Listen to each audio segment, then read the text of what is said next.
Ahojte, som Rado z Fishing.sk a dnes vás vítam pri videu, ako sa vybaviť na lov hlavátky podunajskej. Určite väčšina z vás už hlavátku pozná, je to naša jeden z najkrajších a najelegantnejších rýb, aké tu máme. Je to veľký dravec, je to lososovitá ryba, ktorá žije prevažne v rýchlo tečúcich vodách, vyskytuje sa v jamách, na Hrone, na Váhu, na Orave. To sú také tri najväčšie rieky na Slovensku, v ktorých sa hlavátka nachádza. Hlavatku je možné loviť prívlačou alebo muškárením. My sa dnes budeme venovať metóde prívlačov, kde potrebujeme silný prívlačový prúd, silný naviják, silný silon, silnú bižutériu a veľké nástrahy zákonom stanovené od 15 cm a viac, čo sa samozrejme netreba absolútne báť, pretože tá hlavátka s tou, dovolím si tvrdiť, aj takou papuľou s 15 cm nástrahou nemá najmenší problém. Takže dovolím si začať práve s prívlačovými prútmi. Prívlačové prúty na lov hlavátky by mali byť v dĺžke niekde od 2 metrov, maximálne do tých 2,40, záleží, či chytáme niekde na hore Hroni v zarastenom menšom toku, alebo chytáme niekde na Váhu okolo Ružomberka, kde má tok 25-30 metrov šírku. Gramáže, vrhacie záťaže a gramáže týchto prútov sú viac menej identické, bavíme sa v ideálnej gramáži niekde 100-150, niekto dokonca preferuje až 200 g vrhaciu záťaž. Ideálne je to však v rozmedzi od nejakých 80 do 140-160 g. Predstavíme si niekoľko prútov v rôznych cenových reláciách. Predstavíme si nejaké navijáky, predstavíme si nástraj, silóny, bižutériu, čo k tomu potrebujeme. Takže začal by som prvým prútom. Je to prút od veľmi známej slovenskej firmy Delfin. Je to Rivera Next Generation, prút 30-tonový blank v dĺžke 2,10 alebo 2,40 a vo vrhacej záťaži 150 g. Je to prút, ktorý je tvrdší, rýchly, takže až toľko vám nedaruje chyb pri tej zdolávačke, ale za tú cenu niekde okolo 80 €, veľmi dobrá voľba na začiatok lovu hlavátok. Všetky tieto prúty majú osadené trojstopové očka, to znamená, že sú pevné, veľké očka s väčším priemerom, pretože keď ideme na tie hlavátky, veľakrát mrzne, namrzá nám tá voda z toho silónu na tých očkách. Keď mám väčšie očko, samozrejme ten silón tady ľahšie prejde. Čo sa však týka u mňa pri tomto prúte, má istú nevýhodu a to je to, že je veľmi tvrdý a má relatívne úzkú keramiku. Za chvíľku si ukážeme ďalší prút, ktorý bol vyslovene stavaný na tie hlavátky. Je to taká naša slovenská legenda. Je to prút od firmy Essox, konkrétne model Hunter Huchen. Je to už prút druhej generácie. Prút o parametroch 2,30 m a 40 až 160 g. Obrovské rozmedzie záťaže, to znamená, môžete tam položiť, zavesiť menší wobler, respektíve ľahší wobler, menšiu gumu, ale aj nejaké obrovské opachy o dĺžke 20-25 cm a netreba sa báť. Tento prút už má trošku pomalšiu akciu, práve kvôli tomu, aby vám viac daroval na tej vode. Tá hlavátka pri tom zábere robí rôzne kotrmelce, prevraty, výskoky a kadečo mece hlavou, takže je dôležité, aby vám ten prút dokázal dobre reagovať na tú rybu. Takisto osadené trojstopové očka, avšak už je tu oveľa hrubšia tá keramika. Tuto to vidno. Môžeme si porovnať aj veľkosť koncových očiek na jednom a druhom prúte.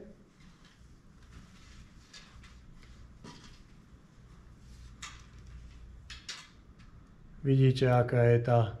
Tento prúd je Delfin Rivera, Tento prúd je Essox Hunter Hachen. Takže jeden prúd 80 €, druhý prúd niekde okolo 90 €. Tento prúd je stavaný aj na mongolské tajmeny, dokonca tu má aj takéhoto krásneho mongola. Takže veľmi dobrý, silný prúd s veľkým rozpätím vrhacej záťaže, jednoducho originál hlavátkový prúd. Ja som však, obidva tieto prúdy sú dvojdiely. Ja som však zástancom jednodielového jednostopového prúdu, ktorý má oveľa väčšiu pevnosť, je to plný blank, samozrejme aj tá cenová relácia je niekde od 160 do 200 € v závislosti od modelu. Tento konkrétne je 198 cm model s extrémne tenučkým, ľahučkým blankom, ale s obrovskou pevnosťou. Tým, že je to plnoblank, má obrovskú pevnosť. 198 cm, 40 až 140 gramov. Takže opäť obrovský záber na vrhaciu záťaž, znovu menšiu nástrahu, väčšiu nástrahu. Má už trošku menšie očká, ale stále dosť veľké. Pevný prúd, keď tá ryba v tom prúde zabere, veľakrát vy ju chytáte niekde nad vrbou, pod vrbou, neviete sa dostať do toho miesta, musíte ju udržať, aby vám nezbehla niekde nižšie. Takže preto tie extrémne silné prúty, voľba je vždy na vás, chytať sa dá ryba na akúkoľvek udicu, veľakrát je to len o tom, ako si to chcem s tou rybou užiť. Ďalej tu máme privlačové navijáky. Privlačové navijáky vo veľkosti, odporúčam vo veľkosti od 4000 do 5-5,5 tisíc, pretože potrebujem silný naviják s silnou stredovou oskou, kvalitnou brzdou. Mám tu naviják Dragon, ľahučký 4000, je to LT-čko, príjemný ľahký naviják. Zase je rozdiel, že či máte v ruke výbavu, ktorá má 3/4 kg a máte s ňou hádzať 4, 5, 6 hodín, lebo také sú hlavátkové vychádzky. Alebo máte v rukách výbavu, ktorá má niekde okolo 300 gramov a vydržíte s ňou hádzať do bezvedomia. Dôležité, ako som povedal pri tých navijákoch, je brzda, pretože tá ryba bude ťahať cez tú brzdu. Či chcete, či nie, veľká hlavátka cez tú brzdu jednoducho pôjde. Je tam dôležitý hladký chod. Na výber je fakt XY, desiatky nejakých rôznych navijákov. Veľkosť od 4000 do 5000 je za mňa ideál. Menší nie, nakrútim sa, väčší nie, už môže byť príliš ťažkým.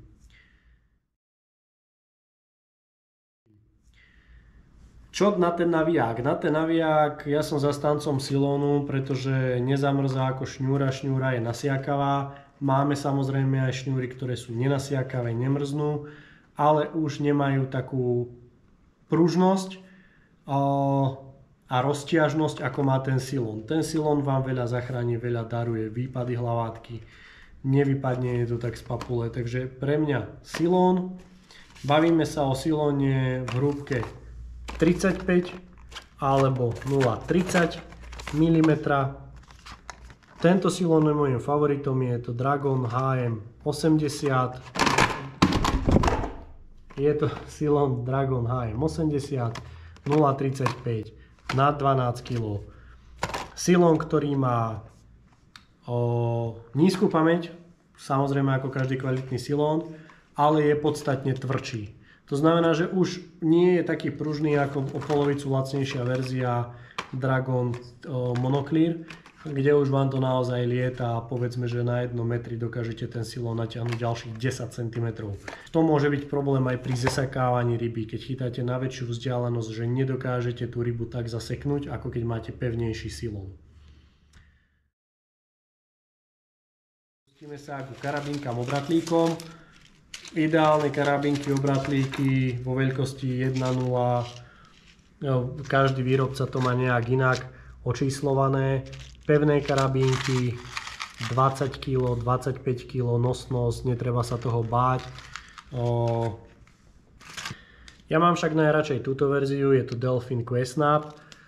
Je to v podstate len karabínka, na ktorú si zavesím jednoducho wobbler, gumu, čokoľvek. Nechytám na rotačné nástrahy, čo sa týka hlavátok, a teda nepotrebujem tam silou mocou mať obratlík. Tento Quest Snap je silný, má to nosnosť vo veľkosti L 25 kg, takže bez problémov. A tak. Čo sa týka nástrah, je to možno nejaká alchýmia a možno práve ani nie. Netreba sa báť tých veľkých nástrah. Či už wobblery, gumy, veľkosť naozaj 15 cm plus, treba ten zákon dodržiavať. Mojím favoritom sú wobblery, dvojdelné wobblery od Monarch Dog. Sú už aj trošku odrvené. Máme ich v ponuke. Toto je vo farbe hlavátky. Je to wobbler, ktorý má potápavosť niekde okolo 0,3-0,5 metra. Používam wobblery prevažne s nízkou, respektíve plitkou potápavosťou, keďže u nás hron nie je až taký hlboký. Keď prechytávam nejaké jamy, viem to tam podržať, viem to stiahnuť, ten wobbler možno aj trošku nižšie. Keď je wobbler dobre stavaný, ako aj napríklad tento náš slovenský Tristan, famózne wobblery, majú vysokú vibráciu v tej vode, tie lopatky tam zarežú, držia v tom prúde. Farba lipeň, pstruh potočný, hlavátka, jalec a pre mňa najelegantnejšia a najdokonalejšia nástraha je Red Hat. Či už na hlavátky, na šťuky, na akékoľvek dravce, jednoducho táto farba je pre mňa pomaly svätým grálom. Ak chytáte na jamách wobblery Tristan, aj Monarch Queen of Una v potápavej, kde môže byť potápavosť aj 1,5 až 3 metre, v závislosti zase od sily prúdu a od intenzity ťahania nástrahy. Ďalej tu máme takéto štíhle, výborne držiace v pomalšej vode wobbleríky Rapala, 15 cm Max Rap. Ďalšie, čo tu máme, legenda medzi wobblermi, jedný z prvých a dodnes asi najpredávanejších wobblerov sú Rapala F18, Original Floating, balzové drevo, ľahučké wobbleríky, veľmi šikovné, prepojené drôtikom naozaj od hlavičky až po posledný háčik, kde pri tých mnohých nových lacných wobbleroch nemáte prepojený ten wobbler. To znamená, že sa vám môže zlomiť, otrhnúť, čokoľvek a bude vás to hlavne pri kapitálnej rybe mrzieť. Farby, pstruh potočný, dúhový, jalec, lipeň,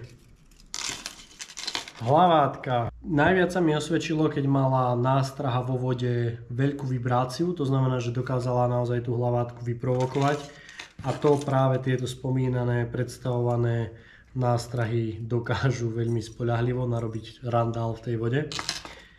Nie je to však len o wobbleroch, je to veľakrát samozrejme aj o gumách, ktoré sa krásne belejú, blízkajú v tej vode, dobre pracujú.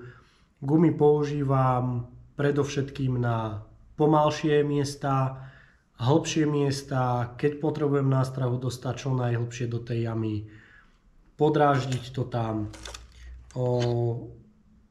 Väčšinou používam nástrahy vo farbe prírodných, to znamená takýto dúhový pstruh, respektíve takýto jalček alebo forma pstruha potočného. Osádzam ich vždy 2 trojhákmi, cez zavrtávaciu hlavu alebo bez, záleží od samotnej hmotnosti tej gumy a od miesta, kde chcem chytať. Ak vás zaujíma, ako si takéto montáže robiť, vyrobiť, kľudne mi to napíšte do komentára a v ďalšom videu sa môžeme povenovať práve príprave montáží. Tieto montáže dokážete využiť aj na sumca, aj na šťuku, práve pri veľkých gumách, pri veľkých nástrahách, kde jednoducho G-ko ani o veľkosti 10.0 nestačí. Toľko k nástrahám. Ešte však, čo sa týka nástrahy treba mať osadené kvalitnými trojhákmi. Ten trojhák sa musí tej rybe zaseknúť do papule a musí tam proste držať a nesmie sa vyhnúť. Veľakrát si to mením. Práve na wobbleroch Tristan nemusím meniť tie háčiky, sú tam veľmi kvalitné. Čo sa týka nástrah Monarch Dog, takisto sú tie háky veľmi kvalitné, tvrdé. Avšak keď si ich mením, tak si ich mením práve na nástrah od Rapali alebo nejakých iných. Používam háky na montáže vlastné. Sú to háky buď od značky Ovner, veľmi pevné, ostré, dlhotrvácne háčiky o veľkosti 1.0. Vo väčšine prípadov, keď je nástraha niekde do 20 cm, tak používam veľkosť 1.0, Ovner alebo tieto Mustady. A teda, už keď sa nám podarí tú hlavátku dostať na ten prúd, na tú nástrahu a presvedčiť o tom, že práve s nami to musí zažiť to rodeo, tak musíme mať po ruke buď vylovacie kliešte alebo podberák. Vylovacie kliešte máme rôzne formy, rôzne verzie. Najlacnejšou, najjednoduchšou sú tieto Delfin Attack z nejakých, stojí to nejakých 6 €. 6 €. Ja preferujem však radšej široký, väčší, hlboký, pogumovaný podberák, kde tú rybu zmestíte, vobcháte. Keď ju podoberáte, keď už máte na tej udici, potrebujete ju čo najskôr dostať do podberáka. Nech vám neoteká hore vodou, dole vodou, pomedzi nohy. Vtedy potrebujem mať naozaj veľký podberák, aby som tam tú rybu jednoducho s tou udicou naviedol. A samozrejme, aby mi stade neutiekla a aby nebola pokrkvaná. Preto potrebujeme mať aj veľkú tú sieťku. Pogumovaná preto, lebo však samozrejme nesmrdí to, rýchlejšie to uschne.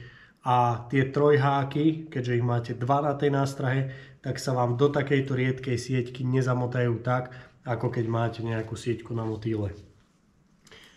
Toto je extrémne ľahučký podberáčik od firmy Pafex, francúzsky podberák s odnímateľnou, respektíve snímateľnou rúčkou. To znamená, že tento podberák viete vymeniť aj za dlhšiu rukoveď a použiť ho pre mňa za mňa na karasy. Takže podberák veľmi dôležitá súčasť výbavy. Keď už tú rybu máme v podberáku, potrebujeme vyslobodiť a na to potrebujeme peán. Verte mi, v zime nechcete rukami vyberať hlavátke z popole trojháky. Veľakrát vidím, že veď mám peán z muškárenia a tak ďalej. Je rozdiel obcháť mušku lipňový, respektíve vybrať lipňový a vybrať to šťuke alebo hlavátke. Veľká papuľa, zúbky, ale potrebujeme hlavne dostať stadiaľ tie trojháky. A tie trojháky dostaneme odtiaľ naozaj len kvalitným, silným peánom, ktorý sa nám nevyhne, nezlomí. Takže, vraveli sme, že vonku je zima, preto treba mať ruky v pohodlí, v teple. Máme tu vodeodolné rukavice. Keď máte brodiacu bundu, ruku do rukavice, rukav na rukavicu, vylovujete hlavátku, nemáte problém ju chytiť pod tou vodou, kľudne aj pol metra, pol lakeť, vytiahnuť a byť v suchu. Verte mi, keď je vonku -3 stupne a máte si namočiť tú ruku do tej 2-stupňovej vody, nie je to príjemné. Najčastejšou súčasťou výbavy hlavátok sú rukavice, ktoré sú ale s takýmito otváracími prstami. To znamená, môžete prehodiť, previazať nástrahu. Toto sú konkrétne rukavice od firmy Delfin Blackway. Je to taký tenší, príjemný, mäkší neoprénik. Takže priatelia, dobre sa obliecť, počkať si do 1. novembra a potom horsa na kráľovnu našich vôd. Ja už sa veľmi teším a verím, že sa vidíme pri ďalšom videu, a keď nie pri ďalšom videu, tak sa určite vidíme na hlavátkach. Mňa nájdete na Hrone, budem určite po tých hlavátkach pátrať. Ak sa vám toto video páčilo, kľudne mi tam hoďte like, odber Ak sa vám páči tento typ videí a zaujímalo by vás ešte niečo iné, kľudne mi napíšte do komentára čo a verím, že sa k tomu do budúcna dostiahneme. Priatelia, ďakujem vám za pozornosť a nech sa vám darí, Petrov zdar, nech ho hýba. Čaute.